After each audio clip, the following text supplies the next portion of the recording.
Oh, may 5 piraso ako guys. Ang gaganda oh. 1, 2, 3, 4. Ay, 1, 2, 3, 4, 5. Ayan, ang gaganda guys. So, tingnan nyo naman yung square pants kong nabili. Oh, ang ganda. Ibibenta ko yan. Hello mga kapangit, good morning. Punta ako ngayon sa sa isang courier kung saan doon binagsak ang aking parcel. Yun kasi guys ay COP, cash and pick up, mas mura kaysa sa COD. Kaya doon tayo. Tapos sinundo na lang ako ni Happy doon para sana pauwi. Kaya sa wala doon yung aking parcel, punta kami sa next branch. Kaya rin naman lakarin, kaso andyan na siya. So diretso na kami doon. At yun na nga.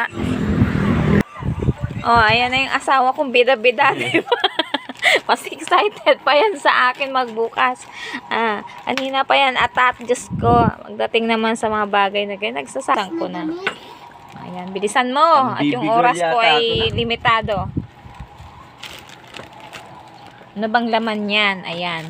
Nalaman nyo kung ano ba yung laman yan. Nakamura kasi ako dyan. Meron dyang 5 piraso na Pambabay! o tingnan mo, nagatingin siya kasi maano to eh.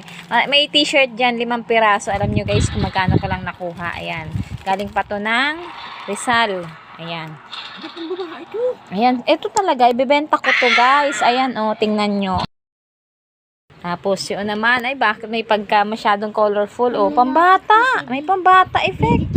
Ayan o, ilan na? 1, 2. Mami yan. Ayun, ang ganda ng kulay peach or old rose. 3, 4. Ayan, bali 5 piraso yan. So, mura lang yan guys, kala nyo. Kaya, pwede kong ibenta, pwede rin dun sa kanilang mag-ama. Sa akin? Hindi ka chef? Hindi ba Wala kasi pala ako sa'yo? dyan. Wala pala ako dyan! Ang ingay. Kakahiya siya. Okay guys, for watching. Bye!